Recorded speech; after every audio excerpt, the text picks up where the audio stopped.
Ever since I was a kid I wanted to come to Scandinavia, northern Scandinavia in particular, and I was just about to go and then COVID hit, and then my old camper died. I got a new camper.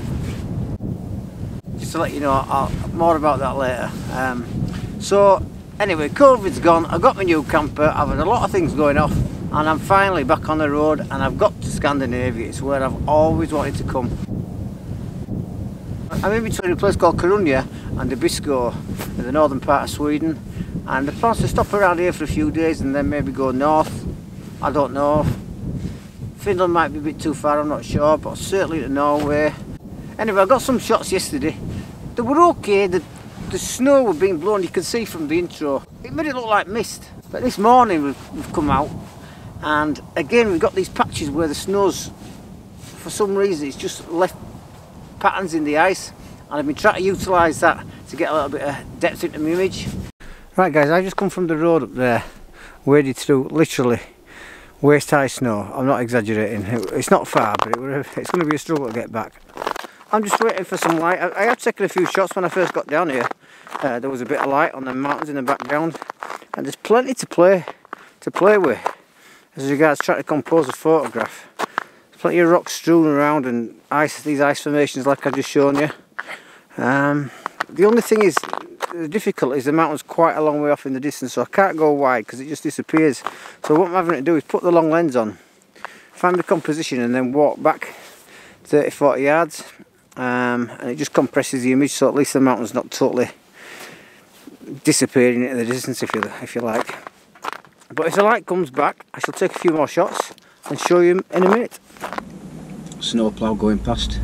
I must admit they do a brilliant job up here, they really do.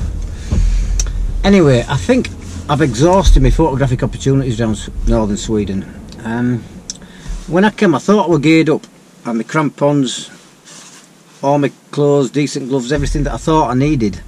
But the problem I'm having is, as beautiful as the scenery is, I can't access anywhere, because once you leave the side of the road it's like waist high in snow, and I overlooked the fact I needed snowshoes. I've never worn them before. I've got like I say, I've got all the other gear, but snowshoes or skis, that's something I'll have to bring next time I come.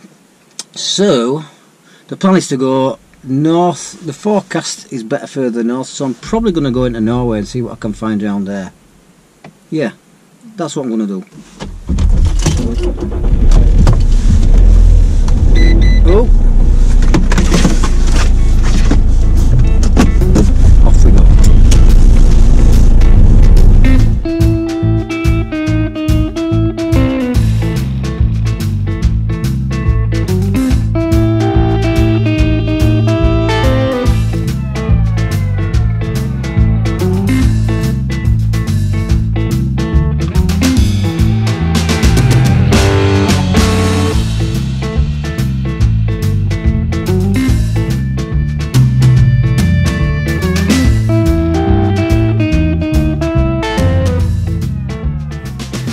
Well, I headed north and I followed my nose basically and ended up on an island called Senja.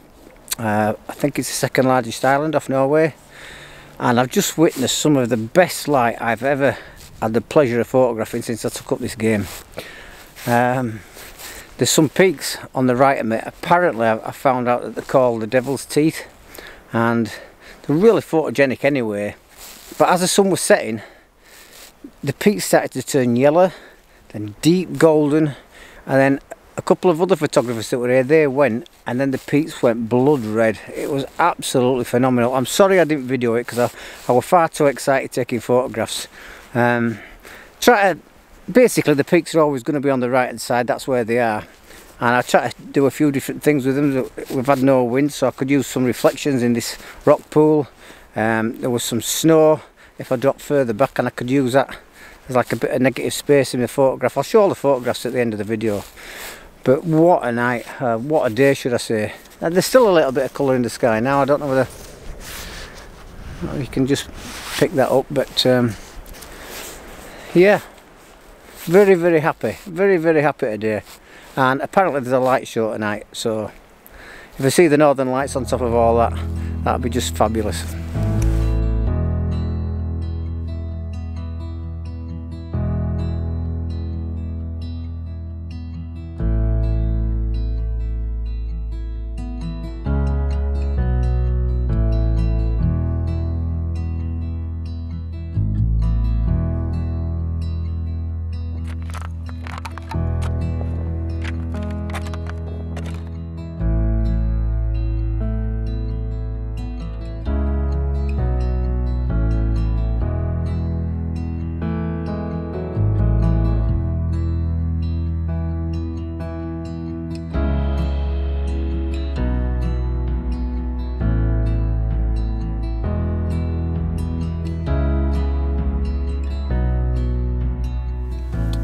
So I've left Senja now. Absolutely amazing place. I got some fantastic light, saw the lights like I've never seen since I've been over here. But it was just starting to get a little bit crowded with other photographers, and it's not really my bag, that. So I'd just like to say, if anybody's got, I know there's a few people with campervans nowadays. If you're ever thinking of coming up here, I highly recommend it. It's so geared up. There's so many parking spots. Nobody bothers you. There's toilet facilities, waste facilities. You could probably tell by my hair, but I've just had a much needed shower. I've got a shower in the van, but I can't carry water in like minus 20 degrees. It's no chance. It's just going to burst all the pipes and freeze up. But a lot of these truck stops, there's free showers. I've just had an amazing shower, well needed. Yeah, so I just thought I'd let you know, anybody who's thinking of coming up here, I highly recommend it.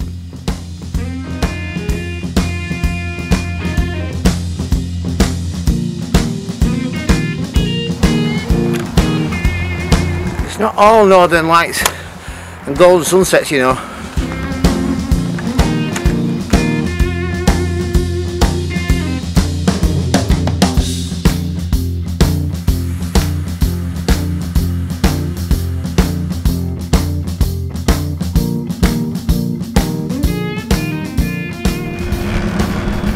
I hope you can hear me over this wind noise and the engine noise. Now, if you're thinking of coming to Norway, what you need to get, or certainly look into, is getting what's called a Skittlepass. You send off to Norway and they send you physically through the post, and you attach it to your windscreen, so when you come over here you can go through all the toll roads. There's no stopping and finding loose change. You just automatically get charged less 20%, so it's a big saving if you're coming for a length of time. And another advantage is, I've just got on this boat now, and I've just basically turned up at the port and it's all covered in the Skittlepass scheme. So I've jumped on. It would have been about 7 hours, 8 hours drive, and it's a 45-minute boat ride. So it's just saved me a load of fuel, a load of hassle, a load of time, and I get to see the beautiful islands as I'm travelling round. And it's absolutely stunning.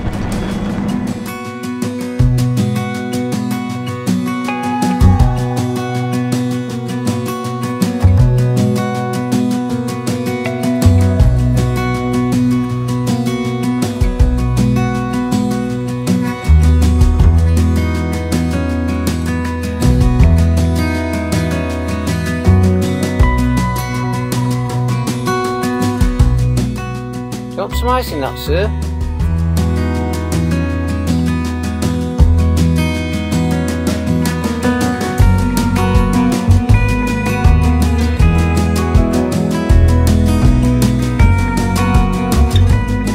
Tickle my chin.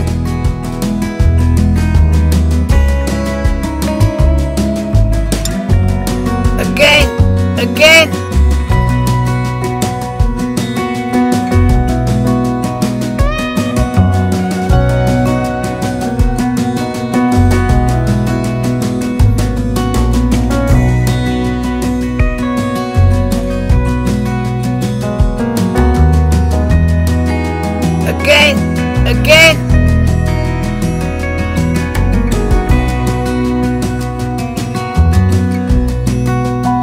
Morning.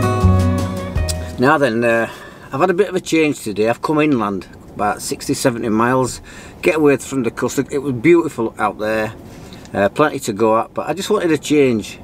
And I've come to a national park, Ovre Dividal National Park. I'm sorry if I pronounced that wrong. And last night, as I'm coming into the park, it's getting less and less populated.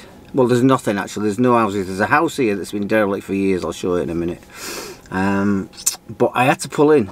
The spindrift and the wind, I just couldn't see my hand in front of my face, and I've actually pulled into a lay-by, which I don't like doing that, but I had no choice. It was a safe option in the dark. I've woke up now, I can see where I'm going. The gritters I've actually been through, so the road's reasonably clear. Now, I did a bit of research last night. I put a little insert here, and apparently it's one of the few places in Sweden that still have bears, quite a large population of bears and wolverines. There may be snakes, but I think it said the bears have eaten all the snakes, so I might be okay for snakes, and they're probably asleep in the snow anyway.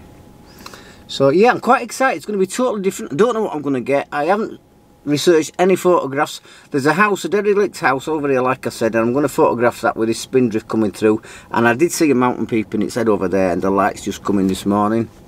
Yeah, something a bit different this week.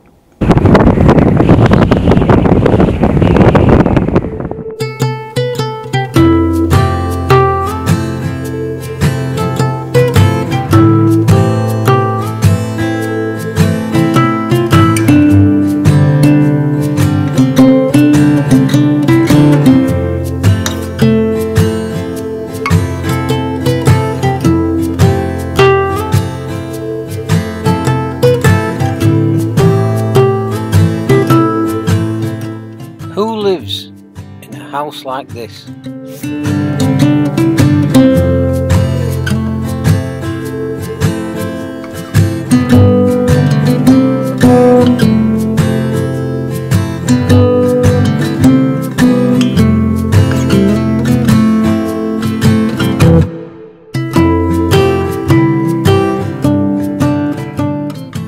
Right, I'm struggling, guys. I'm really struggling. You can probably tell I think there's a storm brewing. It's just getting worse. It's actually getting quite wet as well as this snow. It's turning to sleet. There is a shot to the left of me. There's a beautiful looking mountain when it shows its face, but it's very fleeting that it does, and I don't think it's going to show up again today. I'm going to go back to the van, get warmed up, check the weather forecast. So there's a storm coming. It's my bad, I should have checked the weather forecast before I set off. But not long after you saw that snowy house, it started to turn to like sleet and then rain. And I've checked the weather app and it's in for 3 or 4 days of really warm, wet weather. I'm 300 miles above the Arctic Circle.